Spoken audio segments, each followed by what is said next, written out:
Um, Excited to finally have this press conference. And, the last one, I think, last time I said that was wrong, but I believe this is my last speaking engagement until we go tee it up. So just excited about, this time getting here. As I mentioned through the talking season, people ask me that all summer, and we're really not ready to go until right now. Tomorrow we do a little cleanup and make sure we put the finishing touches on things and run through and try to execute and be very clean, with what we're going to do tomorrow, and then we'll be ready to play. I guess the only downside is we have to wait a long day Saturday to go tee it up, but it is what it is. We have to be ready to play at any given time, so I feel like it's been a good week of practice. It's been nice to be challenged with this weather because we haven't had this type of extreme heat, and it was really good. We had a complete full Tuesday and full pads, and that'll be the norm. And it was extremely hot, and it was challenging for them, and it was good, I think, in a lot of ways to mentally challenge them both Tuesday and Wednesday. And today was our light day and not bad weather. So, but it's been a good week. I feel like we're prepared and excited about going and playing. The SEC put out the injury report policy today. How do you feel about what the final version of that is? Tony and I were just talking about it. I feel like I have a pretty good idea of what it's going to look like, and I'm comfortable with it. I think you guys know from covering me from all these years, I mean, it's not hard to read through what I've said, all along, I don't think. Now it's just being specific on questionable, probable, out, and all those things. But I've been pretty forthcoming with that over the years. I feel like everybody knows at some point anyway, it's going to get the information, and I have no problem with it. I'm good with it. I support it, and I think there'll be clarity. Certainly when we play other teams, it'll be good for me to know where they stand. So it'll be good. Yeah, I was going to say, from the coaching standpoint, how does that benefit? Just there's not those mysteries anymore. Who's playing? Who's not playing? Obviously from the other side. From my side, I know. Right. You know what I mean? We know what it's going to look like, and with us under no obligation in the past, you could play it closer to the vest because there are game time decisions, and that still could happen and will happen. And then there's other opportunities where it's not going to happen. So I think for us, from a preparation standpoint, from our opponents, I think it'll be more clear. Mark, we haven't seen this right yesterday. Chip Wong, you guys have kind of crossed paths with him, seen opponent film and so forth. What are you expecting from his offense? Well, if he stays true to form, it's like any of us. You are who you are, and you have wrinkles. You evolve. You try to grow, and you have new things. I think we all do that as coaches. He's certainly a very good coach who's been around and has had very good success. But I think, the nuts and bolts, the pieces, we expect to be the main pieces. But, through camp and, with our defense, we kind of have to prepare for everything and be on point. Anybody that has a lot of time is going to have a new wrinkle or two. And so you always got to be kind of on your toes and everything like that. Mark, you talked in the past, we'd asked you about special teams, reminded us that it's more about just the kicking, it's the coverage as well, which you all have done fairly well through the years. How do you feel about the groups that are doing that now? I feel very good. As I mentioned through camp several times, I just want to make sure we're consistent with the punting. I feel very good about extra points, field goals, kickoffs. Again, I just want to continue to be consistent in the punt game, and that's something that still we're working. Are there pretty much veteran-laden groups or a lot of new faces in them?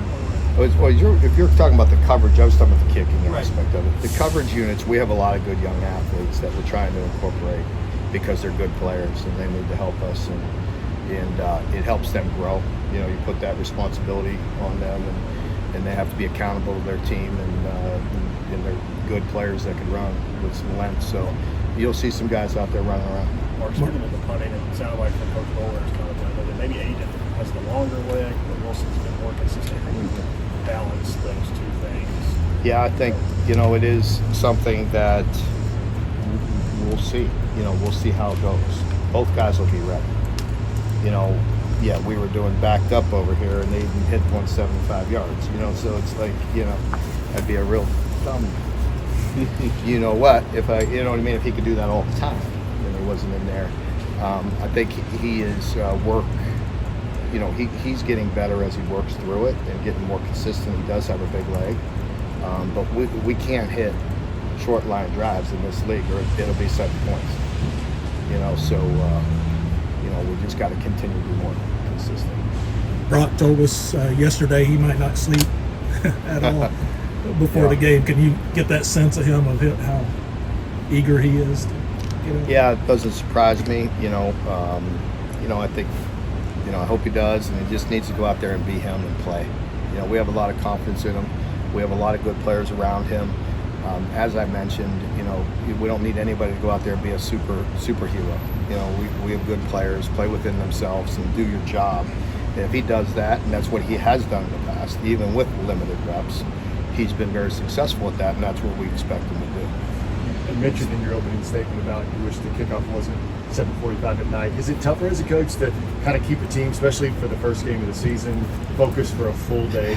Well, I think all of us will be, I've used it before, it's true. Like, I think the opener, there's certainly something different with the opener, because you have a good idea what your team is. Until you go play, though, you don't know exactly, and you just kind of want to get that first game going. And it's definitely a very late start, and I'm sure all of us will be a little bit antsy during the day, but you have to manage that and be ready to play whenever they tell us. Back to Brock for a second. He said yesterday, I love football, and everybody's talking about, his work ethic. It seems like they talk about he's here all the time. Did you guys know that about him before he came here? Oh yeah, definitely. Son of a coach, it's not hard, when you talk to him and you visit with him right from the start, what type of player he is, what he's interested in, when he comes, on campus for a visit. I mean, he's not interested in anything except sitting up in there in the office and watching tape and kind of, evaluating us. Look at us. Look at the personnel that we have and the system that we have and what we're going to do and, all those things. I mean, that's what he's interested in, playing football. And of course, if he gets any time in the off season, he's going to go fisher. So Right. That's about it. Right.